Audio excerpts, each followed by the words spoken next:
할렐루야. 옆 사람과 식사 맛있게 하셨습니까? 이렇게 인사 한번 나누겠습니다. 예. 율법과 복음에 대해서 여러분들과 몇 주 나누다가 그리고 지지난주에는 다른 설교를 좀 했고 지난주에는 장성택 선교사님 오셔서 강의하는 바람에 또 여러분들이 율법과 복음의 설교가 시리즈 설교인데 여러분들이 지금 얘기하면 무슨 얘기하는지 잘 모르겠다 이런 생각이 들 것 같아요. 그래서 조금 정리를 한번 하고 여러분과 말씀을 나누겠습니다. 내용을 정리하기 전에요. 원래 이 설교를 마음속에 다시 한번 해야 되겠다 이런 생각을 하게 된 게 신앙생활을 하면서 이 죄책감에 굉장히 시달리면서 그 죄책감 때문에 하나님과의 친밀한 관계를 가지지 못하고 하나님 가까이 나가지 못하는 그러면서 자신의 행위를 바꾸고 변화시키려고 몸부림쳐 보지만 자신의 삶을 바꾸지도 못하고 죄책감도 해결받지 못하고 살아가는 그런 많은 그리스도인들이 존재합니다. 그래서 다시 한번 이 율법과 복음에 대해서 여러분 마음속에 명쾌하게 정리되어져야 될 필요성이 있다 이런 생각이 듭니다. 복음을 아는 것 같은데 복음을 알지 못하는 존 버니언의 첼로 역정에 보면 그리스도인이라는 사람이 짐을 지고 있습니다. 짐. 무거운 짐을 지고 있는데 죄의 짐입니다. 어떻게 벗어버릴 수 있을까? 그것이 그 사람의 고민입니다. 그래서 이제 이 전도자가 저 햇볕이 비추는 곳을 가리키면서 저기 가서 좁은 문을 통과하게 되면 이 죄의 짐을 벗어버릴 수 있습니다. 이렇게 해서 이 그리스도인들이 그 좁은 문을 통과할 때 이 죄의 짐이 벗겨지면서 하늘을 날 것처럼 몸이 가벼워지는 경험을 해요. 그런데 이제 이 땅의 그리스도인들은 이제 신앙생활을 하면서 모든 죄의 짐이 확 벗어지면서 하늘을 나를 것 같은 그런 기분이 들어야 되는데 이제 평신도 때는 나는 평신도이기 때문에 뭐 이 정도면 괜찮아. 근데 이제 집사가 되면 이제 마귀가 집사인데 이렇게 사냐? 그럼 그 위에다가 짐을 하나 더 얹어요. 집사인데도 내가 이렇게밖에 못 사는구나. 그래서 어디 가서 집사라는 소리도 못 합니다. 집사가 이따위로 사는데 어떻게 집사라고 그러나? 근데 이제 교회에서 투표를 했는데 권사님 됐어요. 좋기는 좋은데 사람들한테 내가 좋기는 좋은데 뭐라고요? 내 마음속에는 그 위에다가 쇳덩어리를 하나 탁 던지고 사는 겁니다. 예를 들어서 내가 권사가 돼서 내 삶이 확 바뀌고 막 주님을 사랑하는 마음이 불같이 일어나고 죄악된 삶이 내게서 다 사라지고 이러면 이게 막 권사라는 것도 참 좋겠는데 사람들 앞에서는 권사인데 하나님 앞에 기도하려고만 서면 이 등에다가 이 쇳덩어리를 하나 더 얹어 놓은 것처럼 무거운 죄책감이 권사가 이따위로밖에 신앙생활 못하면서 무슨 권사인가? 근데 사람들 앞에서는 권사라는데 자기 스스로는 자기가 권사가 아닌 것 같아요. 왜냐하면 권사답지 못하거든요. 그걸 뭐라고요? 무거운 죄책감으로 그래가지고 이게 짐을 벗어야 되는데 직분이 늘어날수록 이 짐을 하나씩 더 얹고 살아요. 그래서 장로가 되면 바뀔 거야. 저도 목사가 되면 성자 되는 줄 알았어요. 근데 목사가 된다고 성자가 되는 거는 절대로 아니에요. 그래서 장로가 되면 뭔가 내가 각오도 새롭게 하고 이제 내가 다르게 살아야지. 그래서 내가 각오만 새롭게 하고 마음만 새롭게 먹으면 얼마든지 다르게 살 수 있을 것이다. 이렇게 생각을 하고 여러분 장로님 안수 받을 때 그래도 내가 이제는 옛날하고는 다르게 살아보겠다. 이런 마음 다 가지죠. 그러나 그 기쁨은 잠시뿐이고 신앙생활을 하다 보면 늘 마음속에 사람들 앞에서는 장로인데 하나님 앞에 서면 다른 사람은 안 그래요. 내 안에서 내 양심이 그래요. 네가 짓기에 무슨 장로냐. 누가 그런다고요? 내 양심이 그래요.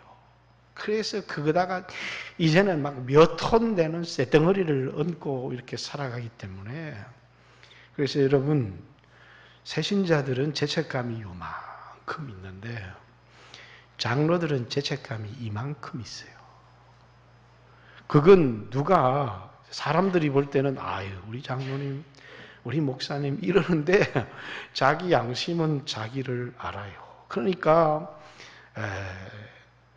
사람들 앞에서는 장로님인데 기도하려고 하나님 앞에만 딱 서면 내 양심이 네가 쉽게 무슨 장로라고 이렇게 얘기를 하면 그만 이게 마음이 무거워지고 그래서 직분이 올라가면 올라갈수록 신앙의 연수가 길어지면 길어질수록 더 무거운 짐을 지고 신앙생활을 하는 사람들이 많거든요. 왜 그럴까요? 그 율법 아래서 생활하기 때문에 그래요. 율법 아래서 생활하기 때문에 그래서 이렇게 무거운 짐을 지고 있으면 이 양심의 가책 때문에 하나님 앞에 잘 못 나가요. 새신자 때는 하나님 앞에 나가서 하나님 아빠 뭐 주세요 이렇게 했는데 장로가 되면 그게 안 돼요. 무거운 죄책감에 시달리고 그리고 이제 하나님과의 친밀한 교제도 멀어지면서 자기 자신에 대해서 나는 바리새인인가 보다 이런 깊은 신앙의 회의에 빠지게 됩니다. 꼭 장로가 되지 않아도 신앙의 연수가 길어지면 길어질수록 하나 둘 죄책감에서 벗어나고 짐이 가벼워지면 좋을 텐데 신앙생활을 하면 할수록 짐이 점점 더 무거워진다는 데 문제가 있어요. 왜 그러냐? 양심을 따라서 율법주의 아래서 신앙생활을 하게 되면 점점 더 무거워지고 하나님과 마음의 거리가 가까워지는 게 아니라 마음의 거리도 점점 멀어지고 은혜에서도 점점 멀어지고 그래서 체면을 따라서 헌금도 하고 체면을 따라서 봉사도 하는데 영적인 깊은 성령의 감동도 사라지고 이렇게 되는 사람들이 어쩌다 한 사람이 있으면 괜찮은데 많다는 사실이에요. 그래서 다시 복음이 뭐고 다시 율법이 뭔지 어떻게 신앙생활을 해야 우리의 어깨에 있는 이 짐을 다 벗어버릴 수 있는지 그리고 하나님과의 친밀한 영적인 교제 속에서 성령의 인도받는 신앙생활을 할 수 있을까? 이것을 주님이 우리에게 가르쳐 주었는데도 우리는 그렇게 신앙생활을 잘 못해요. 그래서 첫 번째 시간에 여러분들에게 율법은 뭐고 복음은 뭐다. 이렇게 율법은 원래 성경에는 언약이 7가지라고 말하는 사람도 있고 8가지라고 말하는 사람도 있고 또 원언약이라고 해서 성부, 성자, 성령의 언약이 있었다고 해서 9가지라고 말하는 사람도 있고 그렇습니다. 그래서 아담 언약도 있고 아브라함 언약도 있고 노아 언약도 있고 모세 언약도 있고 다윗 언약도 있고 또 새 언약도 있고 여러 가지 성경에 많은 언약이 있지만 율법은 언약이에요. 어떤 언약이에요? 모세를 통해서 하나님과 맺은 그 언약 속에 들어있는 사람들. 그래서 율법 아래에 있는 자마다 저주 아래에 있는 자니라는 것은 내가 하나님과의 계약을 맺었는데 내가 어느 계약 속에 들어있느냐 하면 어느 계약 속에요? 율법이라고 하는 행위 계약 속에 내가 들어있다는 겁니다. 그래서 모든 기준이 내 행위예요. 장로가 됐는데 그렇게밖에 못 사냐 하는 그런 행위가 내 삶의 기준이 되어져 버리면 그만 율법의 계약 속에 있는 것입니다. 그리고 이제 율법이라고 하는 것은 행하라 그리하면 살리라 라고 하는 축복과 구원의 근거가 어디에 있다고요? 나의 행위에 존재하는 거예요. 그것을 율법이다 이렇게 얘기합니다. 복음이라고 하는 것은요, 행하라가 아니라 믿으라는 것입니다. 뭘 믿느냐? 예수님께서 나의 모든 저주를 다 담당하셨고 예수를 믿은 사람마다 율법을 다 지킨 걸로, 그래서 예수를 믿는 믿음은 율법의 완성이다라고 로마서 10장 4절에 얘기한 것처럼, 그래서 네 행동하고 아무 상관없이 그냥 믿으면 너를 의롭다 해주고 너에게 영원한 생명을 주겠다라는 것입니다. 그래서 로마서 5장을 통해서 이제 복음은 뭐라고요? 말미암아다는 거예요. 예수로 말미암아, 예수의 피로 말미암아, 그의 죽으심으로 말미암아 우리가 하나님과 화평을 누리고 우리가 의롭다 하심을 얻고 우리가 구원을 얻고, 이것이 뭐라고요? 복음이다. 율법은 행하라는 것이고 복음은 믿으라는 것이다. 그렇게 복음과 율법을 구별을 해 주었습니다. 그런데 문제는 그러면 복음을 믿은 사람은 아무렇게만 마음대로 살아도 되느냐? 이게 이제 초대교회에 등장했던 율법 폐기론이고, 오늘 이제 여러분들도 그러면 이제 예수 믿은 사람은 아무렇게나 살아도 되겠네요? 죄를 많이 지으면 많이 지을수록 용서를 많이 받으니까, 죄가 넘치는 곳에 은혜가 넘치는도다 했으니까 죄를 지으면 지을수록 하나님 은혜는 커지겠군요. 그러면서 마음껏 죄 짓는 사람들이 나와요. 이것을 초대교회의 율법 폐기론자들, 도덕률 폐기론자들, 그들에 대하여 바울이 뭐라고요? 그럴 수 없느니라 이렇게 이야기를 하는 것입니다. 그러면서 우리가 누구인지, 예수 믿는 사람은 죄에 대하여 죽은 사람이다. 이것을 죄에 대하여 죽어라 라고 하는 명령이 아니에요. 죄에 대하여 너희가 죽었다는 사실을 알아라, 믿어라 이렇게 얘기를 하는 거예요.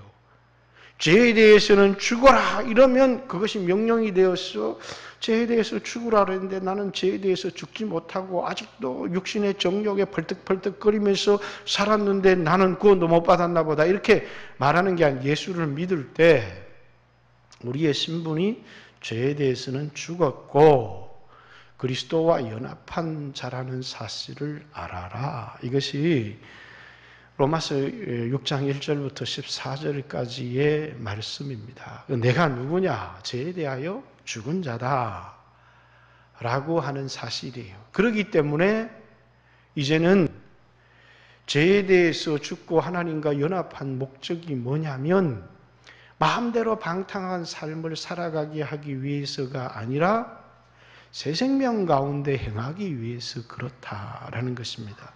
그래서 다시는 너희가 죄의 몸에, 육신에게 져서 죄의 몸의 종노릇 하지 말아라 이런 이야기를 하고 있는데, 그러면 예수 믿는 사람이 죄에 대해서 죽었으면 다시는 죄 짓지 않아야 되는데 예수 믿는 사람이 왜 계속 죄를 짓고 살아가느냐는 것입니다.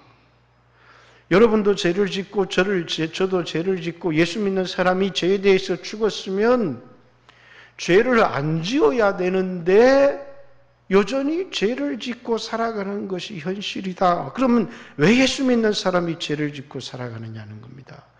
예수 믿는 내 영혼은 깨끗해졌는데 이 영혼이 어디에 살아야 돼요? 죄가 없는 신령한 몸 안에 살 때 그것을 온전한 구원이다. 이렇게 얘기를 하는 거예요. 그런데 지금 우리의 상태는 내 영혼은 죄사함을 받아 깨끗하게 되었는데 이 영혼이 사는 집이 뭐라고요? 죄의 몸에 살고 있다는 거예요. 생각났습니까? 로마서 말씀을 통해서 여러분에게 다 풀어줬는데 지금 또 풀어주면 옛날 설교 반복하는 겁니다. 반복해도 목사님 설교를 반복해도 늘 새롭습니다. 이런 분들이 있지만 그렇게 하면 안 되시고 우리가 죄를 지을 수밖에 없는 이유가 뭐라고요? 내 영혼은 죄사함을 받아 깨끗해졌는데 내가 사는 집이 죄의 몸에 살고 있던 거예요. 나중에 몸의 속량, 몸의 구속을 받게 되어서 내 영혼이 신령한 몸에 살게 되면 이것은 마지막에 주님이 오실 때 영화롭게 될 때 온전한 구원이 이루어질 때 우리에게 완성되는 구원이고 지금은 내 영혼이 구원을 받았지만 내가 사는 몸이 죄의 몸에 살고 있다는 겁니다. 그런데 이 죄의 몸에는 뭐가 있다는 거예요? 이 죄의 몸에는 사망의 법 또는 이 죄의 몸에는 뭐가 있느냐면 죄성이 있다는 거예요. 그래서 육체의 법 아래로 나를 사로잡아 오는도다. 오호라 나는 공고한 사람이로다. 나는 선을 행하는데 그 원하는 선, 그 내 영혼은 선하게 살기를 원하는데 내가 선하게 살지를 못하고 죄를 짓고 살아가는 이유는 선을 행하기를 원하는 나에게 악이 함께 존재한다는 거예요. 그 악은 어디에 있느냐면 내가 아니요 내 속에 거하는 죄인데 그게 뭐냐면 내 마음으로는 내 영혼으로는 하나님의 법을 즐거워하고 내 육체로는 죄의 법을 섬기노라 이렇게 얘기를 하는 겁니다. 그래서 오호라 나는 공고한 사람이로다. 그러면서 이 사망의 몸 자기는 선을 행하기를 원하는데 나로 끊임없이 죄를 짓게 하는 이 죄의 몸, 이 죽을 몸, 이 사망의 몸에서 누가 나를 건져낼 수 있겠느냐 이렇게 바울이 탄식하는 것입니다. 그래서 오늘 여러분과 제가 이제 다루고 생각해 봐야 될 것이 성도의 싸움이 뭐냐는 거예요. 성도의 싸움은 성령의 소욕, 내 영혼이 원하는 욕구와 그리고 내 몸속에 있는 욕구, 죄의 소욕 또는 몸의 사욕, 네가 원하는 것이 아니라 네 몸이, 죽을 몸이, 죄의 몸이, 사망의 몸이 원하는 사욕이라고 얘기를 합니다. 자, 이 갈라디아서 5장 한번 덮어도 로마서로 다시 한번 가볼게요. 로마서 6장 12절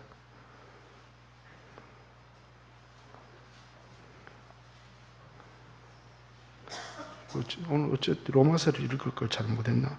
로마서 6장 12절 같이 한번 읽겠습니다. 시작. 그러므로 너희는 죄가 너희 죽을 몸을 지배하지 못하게 하여 몸의 사욕에 순종하지 말고 자 너의 욕심, 너의 사욕 이렇게 얘기를 하지 않고 육신의 정욕, 안목의 정욕, 이생의 자랑 이것을 뭐라고요? 네 몸이 원하는, 네가 원하는, 네 영혼이 원하는, 네 마음이 원하는 7장에 가면 내가 마음으로는 선을 하나님의 법을 즐거워하되 내가 이 몸으로는 죄의 법을 순종한다 이렇게 말한 것처럼 이게 지금 네 몸의 사욕, 너의 사욕이라고 말하지 않고 무슨 사욕이라고 얘기하는 거예요? 너의 몸의 사욕에 순종치 말고 이렇게 얘기를 합니다. 그래서 이 사욕, 이 죄성을 나라고 얘기를 하지 않고 내가 벗어버릴 몸, 나중에 온전한 구원이 이루어지면 그 신령한 몸에는 몸의 사욕이 없어요. 그때는 신령한 몸에 내 영혼이 들어가서 살게 되면 온전한 구원인데, 지금은 내가 범죄하는 게 아니고 내 마음이 범죄하는 게 아니고 내 영혼이 범죄하는 게 아니고 내 몸의 사욕이 나를 죄짓게 하는 것입니다. 그래서 옛날에 흰돌산 기도원에 가면 그 찬양을 자주 불렀는데, 그게 뭐죠?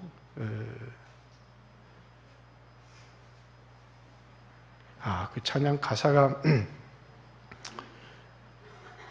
내용이 그런 겁니다. 내 몸의 사욕에 순종하고 살다 보면 내 영혼이 망가지는 것이고, 그래서 갑자기 찬양 가사가 생각이 안 나네요. 어쨌든 그렇습니다.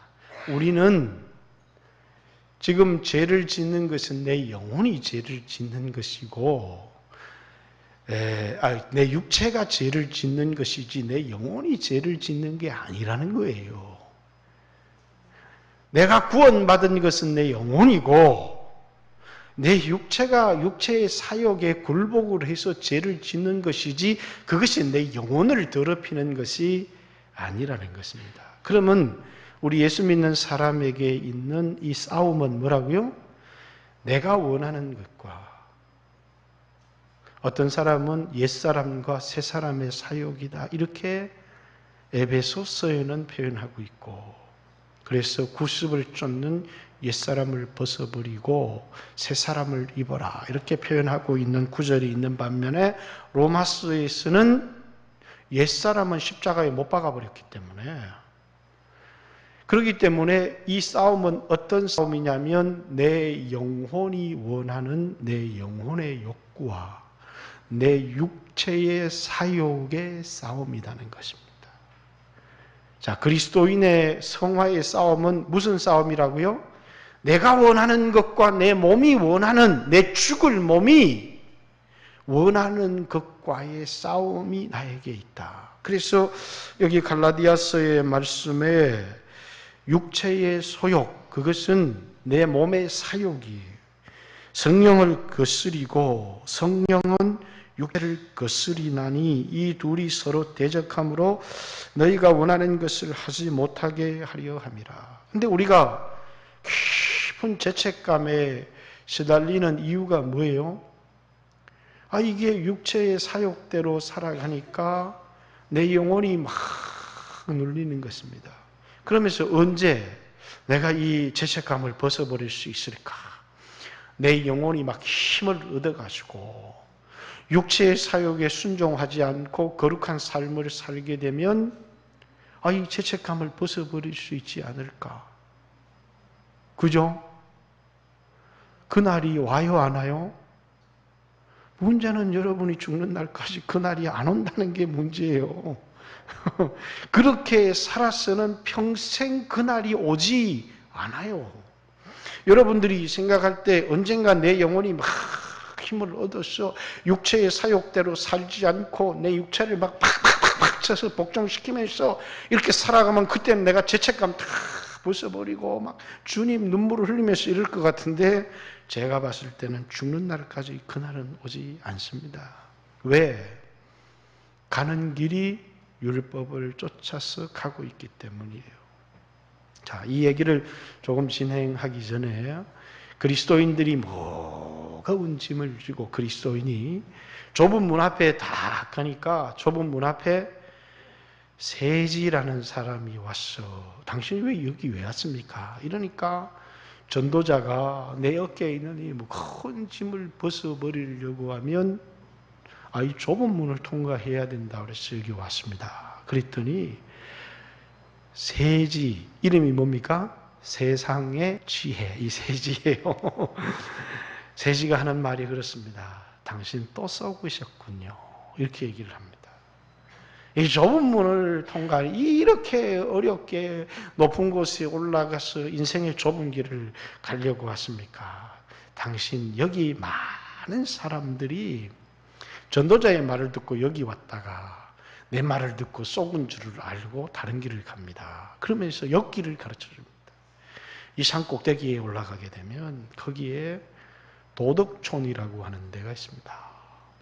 율법을 지키는 사람들이 살아가는 데가 있는데 양심촌, 도덕촌, 율법촌이라고 하는 마을이 있는데 거기 올라가면 그냥 양심의 자유를 얻고 흘러날아갈 듯이 죄짐을 다 벗어 버릴 수 있습니다. 그러니까 이 세상 지혜, 이게 뭡니까? 세상 사람들이 정죄를 받지 않고 뭡니까? 난 그래도 좀 도덕적으로 살았지. 난 그래도 좀 양심적이야. 이런 사람들이 모여 사는 마을입니다. 그것으로는 의롭다함을 얻을 수도 없고 죄의 문제를 해결받을 수도 없어요. 그런데 이 사람은 이 세지의 말을 듣고 그 산을 오르기 시작합니다. 산 중턱쯤 올랐더니 번개가 치고 막 꽝꽝꽝꽝 소리가 납니다. 어디서 그런 소리가 났어요? 시내산입니다. 존 버녀는 그 산이 시내산임을 말하려고 하는 것입니다. 그죠? 그러더니 자기의 어깨에 쥐고 있는 짐이 갑절이나 무거워지는 것입니다. 여러분, 도덕으로, 윤리로, 양심으로. 여러분, 양심은 뭡니까? 우리 마음에 새겨진 율법이 양심입니다. 그래서 여러분, 기도할 때, 내가 양심이 있지, 내가. 이런 사람은 하나님 앞에 절대로 가까이 못 가요. 여러분, 양심으로 하나님 앞에 가까이 갈 수 있는 사람 아무도 없어요.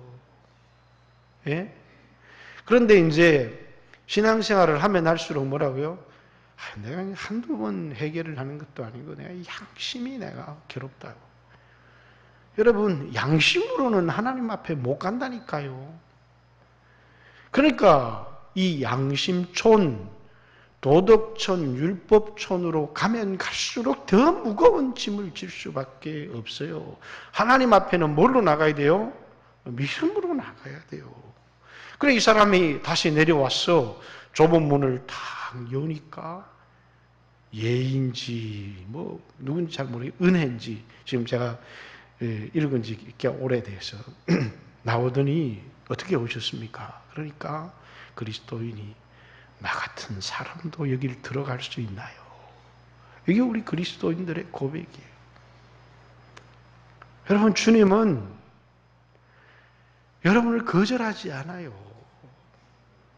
죄를 지었다고 해서 수없는 사람을 속였다고 해서 이 믿음의 길을 걸어가야 성화도 이루어지고 믿음의 길을 걸어가야 이 무거운 모든 죄의 짐도 벗어버리고 믿음의 좁은 길을 가야 하나님의 은혜도 경험할 수 있고 믿음의 좁은 길을 가야 하나님과의 친밀함을 경험할 수 있는데 자꾸 양심을 따라 도덕을 따라 윤리를 따라 그것에 올라가서 사람들이 그 도덕적으로 살아가는 사람들이 다 누군 줄 아세요?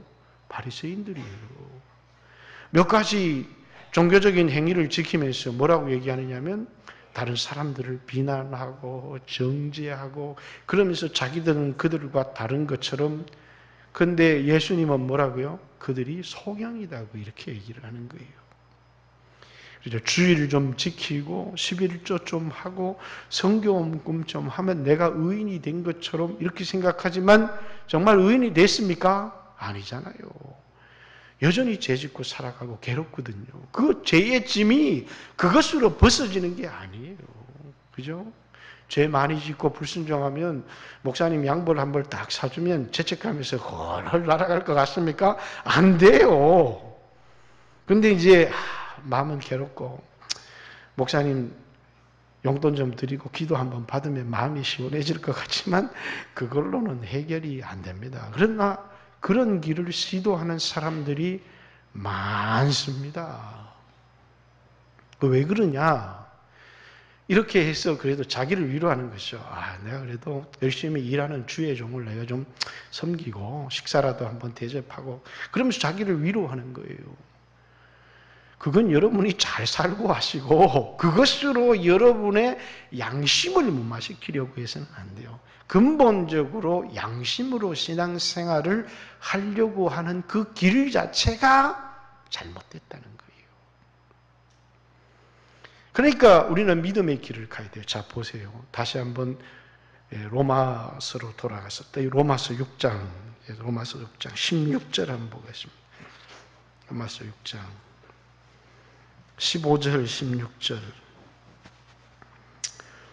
14절까지는 너희가 죄에 대해서 죽었고 하나님과 연합했다는 사실을 알아라. 죄에 대해서 죽어라는 명령이 아니고 너희 신분이 그렇다는 것을 알아라. 이렇게 얘기하고 15절 그런즉 어찌하리요 우리가 법 아래에 있지 아니하고 은혜 아래에 있으니 죄를 지으리요 그럴 수 없느니라. 그러면서 16절이 재미있어요. 너희 자신을 종에 내어 주어 누구에게 순종하든지 그 순종함을 받는 자의 종이 되는 줄 너희가 알지 못하느냐. 혹은 죄의 종으로 사망에 이르고 혹은 순종의 종으로 의에 이르느니라. 이렇게 이상한 거 없어요?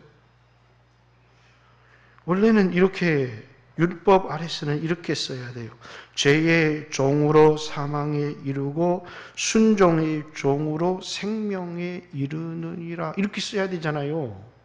죄의 삭은 사망이요 율법은 순종의 삭은 생명이니까 죄의 종으로 사망에 이르고 순종의 종으로 생명에 이르느니라 이렇게 얘기를 해야 되는데 그러면 율법주의가 되는 거예요. 그래서 의에 이르느니라 이렇게 표현을 해놨어요. 이게 이제 마틴 로이드 존슨 목사님이 이것은 바울이 이 단어를 선택한 데는 특별한 의미가 있다. 23절에도 보십시오. 6장 23절 죄의 삭 여기서는 죄의 종으로 사망 순종의 종으로 생명 이렇게 표현한 게 아니라 순종의 종으로 의에 이르느니라 이렇게 표현해놨고 23절에는 죄의 삭 사망 똑같아요. 그런데 뭐라고요? 순종 생명 이렇게 표현한 게 아니라 하나님의 선물은 그리스도 예수 안에 있는 영원한 생명이니라 이렇게 표현해놨어요. 이 말은 우리에게 있어서 이제는 마치 구원을 얻은 사람은 뭐와 같은 것이냐면 이게 이제 표현이 적절할지는 모르지만 북한에서 탈북민이 중국으로 도망을 쳤어요. 공안에게 잡히면 어떻게 갑니까? 북한으로 송환이 돼요. 그럼 거기서 아우지 탄광을 가든지 죽든지 그러니까 공안에 잡힐까 봐 막 두려운 겁니다.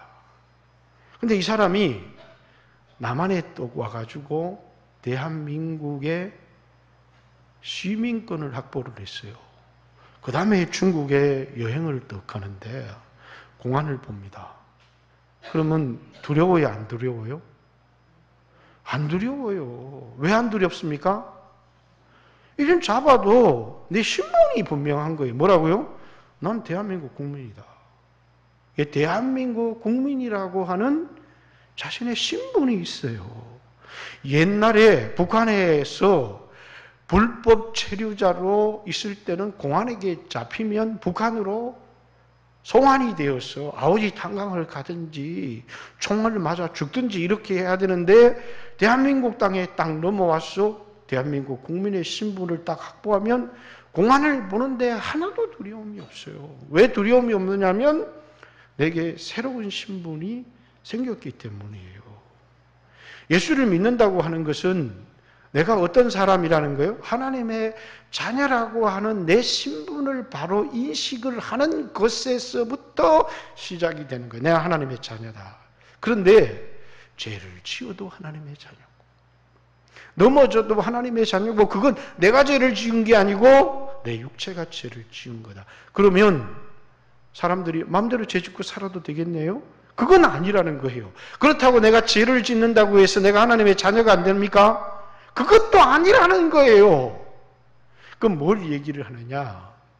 우리는 대한민국 국민의 자격을 확보했듯이 이제 의라고 하는 게 뭐냐는 거예요. 이것은 사망과는 전혀 다른 거라는 거예요.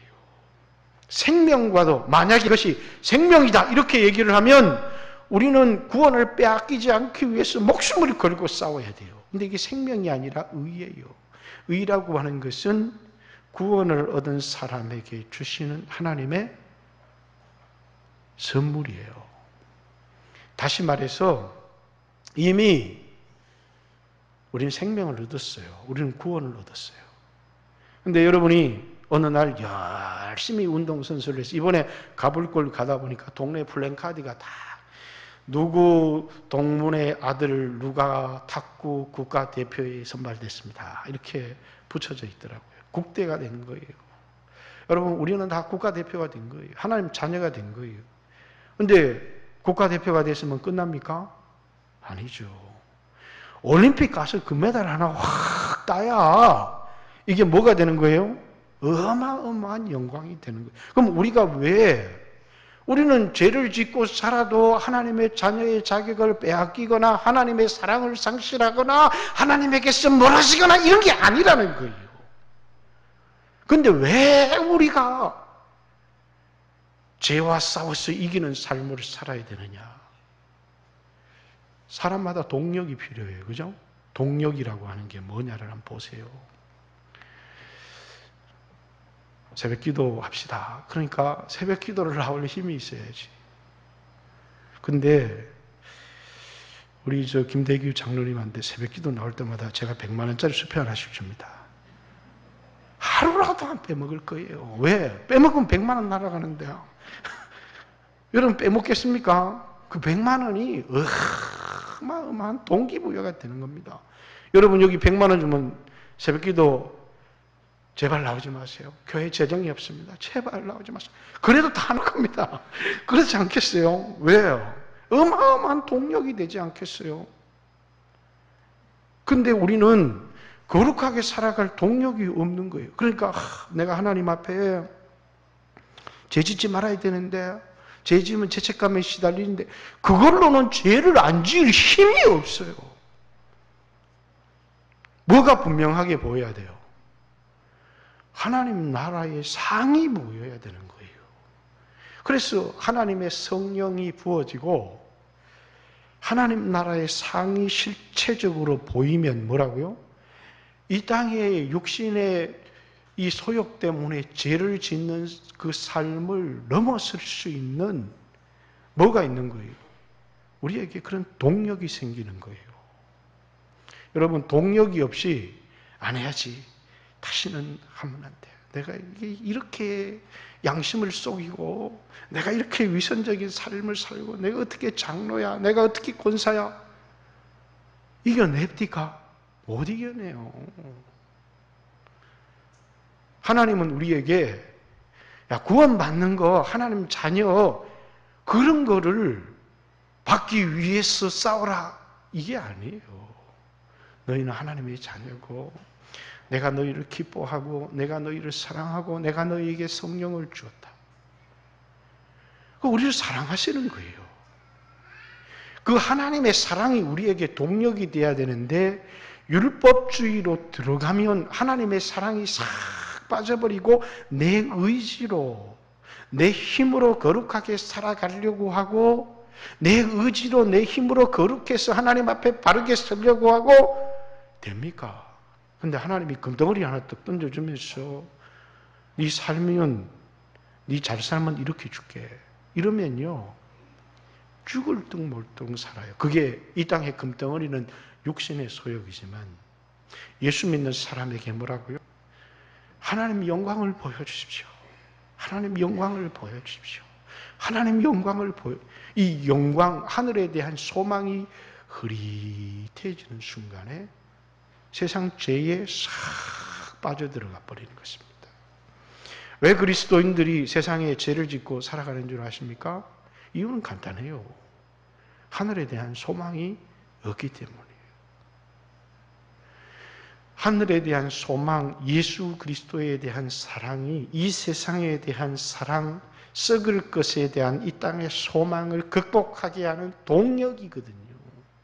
하나님이 우리에게 성령을 주셔서 하늘의 소망을 분명하게 해주시는 거예요.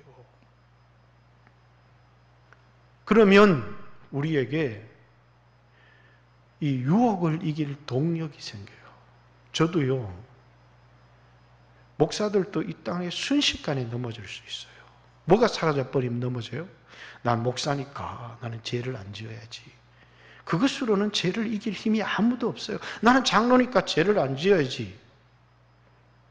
하나님은 너 죄 안 지으면 구원해 줄게. 이래서 죄를 안 짓는 게 아니라 그 말이에요. 하나님은 뭐라고요? 넌 내 자녀야. 내가 너를 구원해 주었고, 그리고 뭐라고요? 여러분 죄 짓고 살았잖아요. 그래도 뭡니까? 아버지 이러고 나가면 하나님 안 버려요. 그래서 하나님과의 친밀함은 어떤 것도 깨뜨릴 수 없는데 마귀 새끼가 와서 계속 우리의 양심을 건드리면서 정죄를 하는 거예요. 하나님이 너 양심대로 너 살았냐? 야, 인마, 너 언제 양심이 그렇게 해서 양심대로 믿음으로 살라니까. 양심으로는 하나님 앞에 나갈 길이 없어요. 그냥 매일매일 믿음으로 나가세요. 믿음으로 나가서 성령의 충만함을 받고 하늘에 대한 소망을 이기면 뭐라고요? 그것이 믿음의 길을 걸어갈 수 있는, 이 땅의 좁은 길을 걸어갈 수 있는, 세상의 유혹을 이길 수 있는 나에게 하늘로부터 주어지는 동력이에요. 그런데 이러면 안 돼. 내가 왜 이러지? 내가 이러면 안 돼. 안 됩니다, 그걸로는. 그죠? 그런 사람이 죄를 안 짓고 살아가는 길이 있어요. 세속을 청산하시고 산으로 가십시오. 그건 가능해요. 이 세상에 살면서 좋은 거 다 보고, 여러분 보세요. 좋은 차 타는 사람도 보고, 세상에 이쁜 여자, 멋있는 남자랑 바람 피우는 사람들도 다 보고, 하늘에 소망이 없는 사람이 이길 수 있겠습니까? 그리고 한번 넘어졌다 괴로워하면서 그 주저앉아 버린 사람이 이길 수 있겠습니까? 여러분 막 괴로워하고 주저앉아 있을 때 막 학대하고 이러니까 하나님이 잘한다. 너는 그런 벌을 받아도 잘한다. 이렇게 합니까? 안 그래요. 일어서라, 괜찮다. 그리고 다시 싸워라. 이렇게 얘기를 하지. 제가 대학을 다닐 때 이번에 청년들한테 그런 얘기를 했습니다. 한 청년이 있었는데 얼마나 처절하게 기도하는지 교회에서 별명이 있었습니다. 사람들이 저를 보면 부활하신 예수님 닮았다 그랬어요. 그 친구를 보면 십자가에 달린 예수님을 닮은 것 같다 이렇게 얘기를 했어요. 근데 철야 때 기도를 하는데 뒤에서 얼마나 기도하는지 책상을 다 철야 끝나고 나면 꼭 이 의자를 하나씩 부셔놔요. 그래서 여기 이렇게 막 피가 막 피멍이 들어서 막 시커멓게 막 터지는 거예요. 야, 마, 너 왜 그렇게 기도하냐? 그러니까 이렇게 기도하지 않으면 죄를 이길 수도 없고 속도 없으면 죄를 이기냐? 그거는 아닌데 이렇게 기도해야 이 자기를 자학하는 거예요. 근데 이 친구는 저 청송에 사는 친구인데 전혀 유혹을 잘 안 받는데 꼭 한 달에 하루가 유혹을 받아요. 이 날이 뭐냐면 부모님이 용돈을 보내오시는 날이에요. 이 용돈만 주머니에 돈만 생기면 어디를 자꾸 가고 싶으냐면 이상한 여자들이 있는 데를 가고 싶은 거예요. 그러면서 이래요. 안 돼. 그러면서 갔다 오는 거예요. 이길 수가 없는 거죠. 그러면서 철야 예배 와서 그러면서 의자를 두렵부시듯이 시퍼는 멍이 들고 피가 터지듯이 막 후회하며 기도를 합니다. 그런데 되나요? 안 돼요. 이길 수가 없는 것입니다. 그리고 깊은 죄책감에 시달려요. 그래서 웬만하면 내보다 1년 후배였는데 형 이러면서 저한테 상담을 안 할 텐데 형 이러면서 나는 정말 구원을 못 받은 사람인 것 같다. 이러면서 얘기를 해요. 그래서 제가 그랬습니다. 유혹이 오면 안 돼 그러지 말고 그냥 그 자리에 엎드려서 기도를 해라. 5분만 다 기도를 해라. 근데 여기서 안 돼요. 그거는 술 먹으면 안 돼, 바람 피우면 안 되고 안 된다니까요. 그 순간에 딱 엎드려서 기도해 버려야 돼요. 그러면 참 놀라. 하나님이 우리에게 새로운 마음을 주시는 거예요. 이게 참, 왜? 내 힘으로, 이게 기도한다는 건 이런 거거든요. 내 힘으로는 내가 이겨야 되는데, 못 이겨요, 내 힘으로는. 근데 딱 기도해서 성령이 내 마음을 싹 붙들어 주시면 언제 그런 소욕이 있었는지 싹 사라지는 거예요. 그리고 유혹이 올 때마다 기도하는 거. 유혹이 올 때마다 기도하는 거. 그리고 뭡니까? 넘어지면 낫에 철판을 깔고 또 일어서는 거. 넘어지면 또 철판을 깔고 일어서는 거. 그래서 신앙생활을 잘하는 거는 거룩하게 사는 게 잘하는 게 아니고 회개 잘하고 계속 나오는 게 신앙생활을 잘하는 거다. 제가 그렇게 정의를 내렸습니다. 신앙생활은 죄를 안 짓고 거룩게 사는 것도 잘하는 거지만 신앙생활은 뭐라고요? 얼굴에 철판을 깔고 계속 나오는 겁니다. 계속.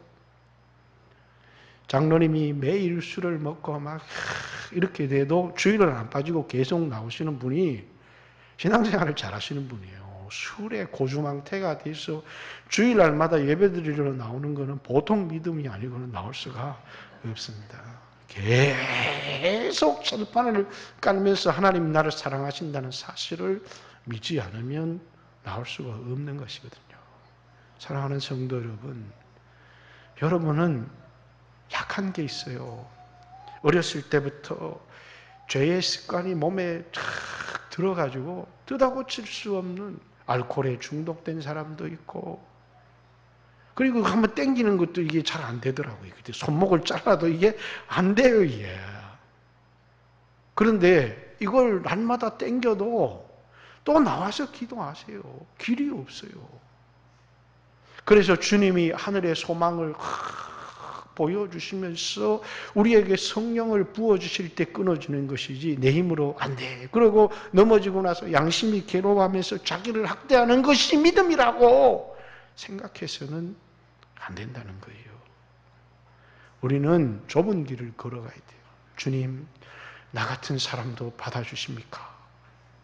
그러면서 그 길을, 좁은 길을 통과해서 끝없이 넘어질 때마다 주님, 저 같은 사람도 하나님의 자녀입니까? 그러면 주님이 그렇지. 주님이 이번에는 아닌 것 같다. 한 번도 그렇게 말씀을 안 하세요. 그렇지. 주님, 저는 구원을 못 받은 것 같은데 저 같은 것도 사랑하십니까? 이렇게 물어보면 야, 이번에는 좀 너무 심한 것 같다. 이렇게 말씀하지 않는다는 거예요. 그렇지. 그렇다. 주님은 언제나 그렇게 말씀해 주세요. 그래서 또 일어나고 또 일어나야지. 양심을 괴롭히면서 자신을 학대하는 것을 통해서 이만큼 학대했기 때문에 주님이 용서해 주실 것이다. 이렇게 자기 학대에 빠지거나 양심을 막 괴로워서 자기를 막 괴로워하는 것으로서 주님은 절대로 믿음이라고 말하지 않는다는 사실이에요. 좁은 길을 걷고 걸어가다 보면 하늘의 소망이 더 가까워지고 더 분명해지고 하나님이 성령을 부어주고 친밀한 교제를 통해서 주님을 사랑하는 마음이 더 생길 때 우리는 두 번 하던 거 한 번 하게 되고 그리고 점점 더 주님 가까이 나가게 되는 줄로 믿습니다. 사랑하는 성도 여러분, 오늘 여러분들이 여러분의 양심의 그 괴로움을 따라 신앙생활하지 말고 믿음을 따라서 그래서 물어보세요. 주님, 저 같은 것도 받아주십니까? 주님, 저 같은 것도 사랑하십니까? 주님, 저 같은 것을 위해서 주님 지금도 기도하고 계십니까? 주님, 지금 이런 내 모습도 사랑하시나요? 물어보세요. 주님이 그렇지. 그러지 야, 이번에는 좀 곤란하다. 이렇게 한 번 더 말씀 안 하신다는 사실을 믿으시고 믿음으로 날마다 주님 앞에 나가는 여러분들 되시기를 주님의 이름으로 축복합니다. 같이 한번 주여 하신 후에 2, 3분 정도만 주여 믿음으로 끝까지 믿음으로 살아갈 수 있도록 하나님 도와주시고, 내가 날마다 죄를 지어도 주님이 나를 사랑하시고 나는 하나님의 자녀의 신분을 얻었다는